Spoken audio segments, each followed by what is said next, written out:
पापी बनाइस् दसैँ गरिस् दसैँको family photo post गरिस् हाम्रो फ्यामिली तहस नहस पारेर दसैँको फ्यामिली फोटो पोस्ट गरिस् के काटिस् दसैँको दिन खसी काटिस् कि तेरो सन्तान काटिस् सुनेनस् के काटिस् दसैँको दिन खसी काटिस् कि तेरो सन्तान काटिस् गाह्रो भयो सुन्न हाम्रो सन्तानको टाउकोमा गोली हानेर मारेको छ त मेरो बुढो बुवा आमाले नखाई नलाई यत्रो बनाएको छोरा टाउकोमा गोली हानेर मारेको छस् हामी भोग्नेलाई के बित्या होला सोचिस् जब आन्दोलनमा गएको भरमा युवाहरूले नगरे कसले गर्छ हामीले नगरे कसले गर्छ नेपाल आमालाई बचाउनु पर्यो तिमीहरू भ्रष्ट नेताहरूले देश लुटेर खायौ एउटै नेता 5-5 वर्ष कुर्सीमा बसेर के नीति नियम ल्याएको थियो जति पनि युवा आन्दोलनमा गएको थियो नि सबको काँधमा झोला थियो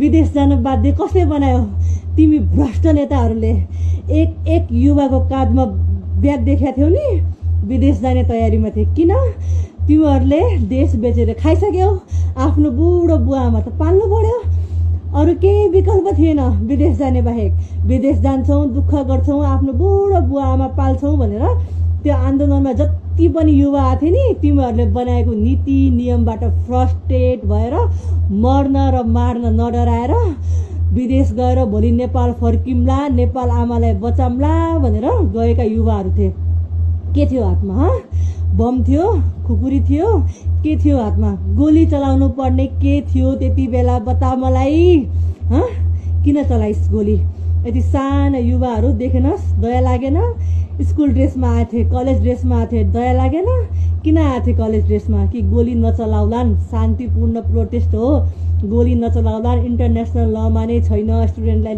गोली हान्ने ल छैन भनेर स्कुल ड्रेस कलेज ड्रेसमा आएको थिए बस्ला भनेर त्यही बच्चाहरूले ताकी टाउकोमा छातीमा गोली हान्न हात कापेन तँलाई गोली चलाउन अधिकार दिने त्यो हक तँलाई कसले दियो त्यो अधिकार तँलाई कसले दियो हामीले नखाई नलाई हुर्काएको सन्तानलाई गोली हान्न आदेश दिने अधिकार तँलाई कसले दियो र अधिकार पाए भन्दैमा अर्काको कलिलो फुल जस्तो सन्तानलाई गोली हान्न तेरो हात कापेन पापी ठुक्क आदेश दियो भन्दैमा तेरो सन्तानलाई गोली चलाउन सक्थिस् त अर्काको बच्चालाई हेर त मेरो बुढो बुवा आमाले दसैँको मुखमा आफ्नो कलिलो छोराको हार्दिक श्रद्धाञ्जली लेखेको फोटो बोकेर घर आउनु पर्यो छोराको श्रद्धाञ्जली लेखेको फोटो बोकेर घर आउनु पर्यो मेरो बुवा आमाको एयरपोर्टमा त्यो चित्कार त्यो रोदन जिन्दगी बिर्सिने छैन तिमीहरूलाई म जिन्दगी माफ गर्दैन के भन्यो शहीद 15 लाख शहीदको परिवारलाई 15 लाख एउटा ज्यानको 15 लाख तोक्ने तिमीहरू हाम्रो हिरा जस्तो बच्चालाई 15 लाखमा तोल्यौ सारा नेपाली जनता मिलेर एक रुपियाँ चन्दा उठाएर तिमीहरूलाई 15 करोड दिन्छौ हाम्रो बच्चा फिर्ता दे सक्छस् हाम्रो बच्चा फिर्ता दिन सक्छस् लासको बदला लास चाहियो तेरो 15 लाख अहिले फिर्ता लग अहिले लग तेरो 15 लाख फिर्ता हामीलाई लासको बदला लास चाहियो त्यो दिन मेरो भाइसँग अन्तिम कल कहाँ छस् भाइ छिटो घर आइजो गोली चल्दैछ छिटो घर आइजो आए दिजु चिन्ता नगर कर्फ्यू लाग्सक्यो गाडी कुर्दैछु आए चिन्ता नगर भनेर बोलेको थियो मेरो भाइ मसँग अन्तिम चोटि त्यो फोन कट गरेको 15 मिनट पछि मेरै भाइको फोनदेखि मलाई कल आयो तपाईँ गौरव जोशीको को हुनुहुन्छ गौरव जोशीको टाउकोमा गोली लागिसक्यो नआत्तिकन आउनु यो शब्द म बिर्सिन सक्छु मेरो कानमा गुन्जिन्छ यो शब्द दिजु दिजु भनेर मेरो भाइले बोलेको अहिले मेरो भाइ फर्केर आउँछ जस्तो हुन्छ मेरो भाइ मारिस मेरो भाइ फिर्ता दे तेरो 15 लाख होइन तेरो 15 करोड लगेर जा मेरो भाइ फिर्ता दे मेरो बाबु आमाको हालत देख्या छस् कति सजिलो है तिमीहरूलाई गोली ठोक्यो शहीद घोषणा गरिदियो तेरो बच्चालाई शहीद भएको हेर्न सक्छस् तेरो बच्चालाई गोली ठोक्छौ तेरो बच्चालाई शहीद भएको हेर्न सक्छस् त कुपुत्र त सन्तान भएको भए त बाउ भएको भए त अर्काको बच्चालाई गोली चलाउन आदेश दिन सक्थिस् त आफै सन्तानहीन छस् तँलाई अर्काको सन्तान मार्न के को डर खुनको होली खेलेर आया हैनौ तिमीहरू 17,000 मारेकै हो।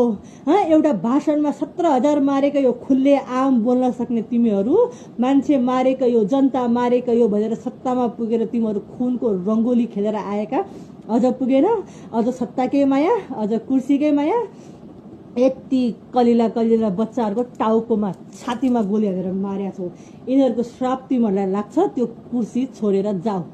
जस्तो देश चाहन्थे नि वीर शहीद नेपाल आमाका सपुत छोराहरू छोरीहरू, जस्तो देश चाहन्थे नि त्यस्तै देश बनाउन देऊ।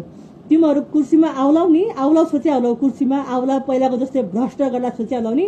अब शहीदका परिवारहरू, हाम्रो सन्तान मारिसक्यौ नि, अब हामीलाई मर्न र मार्न डर छैन। कहाँ आउनु पर्ने हो तिमीहरूलाई मार्न, तिमीहरूलाई सकाउन। अब हामी आफ्नो छातीमा गोली खाएर पनि आफ्नो बच्चालाई न्याय दिन तयार छौँ। बुझिस्? हाम्रो बच्चा के गल्ती थियो हाम्रो बच्चाको? किन मारिस? टाउकोमा गोली हानिस् तैले? के गल्ती थियो हाम्रो बच्चाको बता? एउटा बुढो बुवा आमाको सहारा खोस्या छस् नि। मेरो घर कति अन्धकार छ, आएर हेरिस्? विदेश जान्छु भनेर सपना बोक्या मेरो बच्चालाई बीच बाटोमा ढाल्दा मेरो बच्चाको जिन्दगी तहस नहस पार्यो। मेरो बच्चाको सपना तहस नहस पार्यो। कति सपना थियो, लाउ लाउ खाऊ खाऊ भन्ने उमेर, यति कलिलो उमेरको बच्चालाई गोली हान्न आदेश दिने त पापी। कहीँ गएर पनि तँलाई शान्त नमिलोस्। नेपालको नियम कानुनबाट त बस्नु पर्दैन, त सरेन्डर गर, त आइजो, मैले मार्या हुँ भनेर आत्मसमर्पण गर त पापी। त कहीँ गएर पनि बस्नेवाला त छैन शेर। भगवानको नियम कानुनबाट पनि बचेनस्, धरतीको नियम कानुनबाट त बचिस्, तेरो पैसा पावर चल्यो। भगवानको नियम कानुनबाट बचेनस् र तँलाई हामी छोड्दैनौँ। हाम्रो सन्तान मार्या छस् नि तैले, जब बोलीको भरमा आफ्नो नेपाल आमालाई बनाउँछौ, नेपाल आमा बचाउँछौ। तिमी भ्रष्ट नेताहरूले 5 वर्ष एउटै कुर्सीमा बसेर नेपाल आमालाई बेच्यौ, नेपाल आमालाई रुवायौ भनेर प्रत्येक घर वृद्धाश्रम बनाउँछौ तिमीहरूले। बुझ्यौ? सारा नेपाली जनतालाई विदेश पठाएर उनीहरूले पठाएको रेमिटेन्सले मोजमस्ती गर्ला सोचेका छौ नि। प्रत्येक घर तिमीहरूले वृद्धाश्रम बनाउँछौ। तिमीहरूलाई यति पाप गरेर त्यो कुर्सीमा आछौ नि। र आमा अहिलेको सत्तामा आउनु भएको छ नि आमा, हजुर एउटा आमा हो। त्यो पापीबाट त हामीलाई केही आश थिएन। एउटा सन्तान गुमाउँदा एउटा आमालाई कस्तो पीडा हुन्छ त्यो हजुरलाई हामीले बताउनु पर्दैन। हजुर आफै आमा हो। यी बच्चाहरूलाई न्याय दिने काम गरिदिनुहोस्। यी बच्चाहरूले कस्तो देश चाहेका थिए? घाइते असली जेन्जी भनेका जो मरे, जो घाइते छन्, उहाँहरूलाई सोध्नुहोस् कस्तो देश चाहिएको छ, कस्तो देश बनाउनु पर्ने हो। उहाँहरूले भने जस्तै देश बनाइदिनुहोस्। हाम्रो बच्चाको आत्मा शान्त हुने काम गरिदिनुहोस्। त्यो 15 लाखले हामी खुसी हुनेवाला छैनौँ। त्यो 15 लाख रुपियाँ अहिलेका अहिले लग्नुहोस्। हामी सबको बच्चा फिर्ता दिनुहोस् कि लासको बदला लास दिनुहोस्। हामीलाई लासको बदला लास चाहियो। मेरो भाइ फिर्ता दिन सक्नुहुन्छ? मेरो बुढा आमा बुवाको छोरा फिर्ता दिन सक्नुहुन्छ? हाम्रो परिवारको रोदन कसले बुझ्ने, कसले बुझ्या छ? बालेन सर उमेरको हद पुगेन भनेर आउनु भएको थिएन, अन्त्येष्टिमा आउनुहुन्छ भन्ने एकदम आश थियो। त्यो आश पनि मर्यो। हाम्रो बच्चालाई न्याय दिनुहोस्।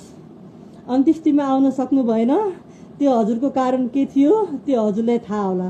तर अहिले हजुर कुर्सीमा हुनुहुन्छ, पदमा हुनुहुन्छ, कहाँ गएर हुन्छ, के गरेर हुन्छ, हाम्रो बच्चालाई न्याय दिने काम गरिदिनुहोस्।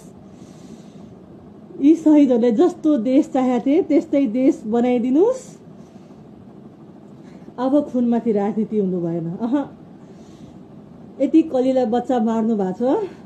अब खुनमाथि राजनीति हुनु भएन। हाम्रो बच्चाले जस्तो देश चाहेका थिए त्यस्तै देश चाहियो हामीलाई। असली जेन्जी भनेको जति घाइतेहरू छन् र जति शहीद भए नेपाल आमाको सपुत छोरा हुन् र मलाई गर्व छ।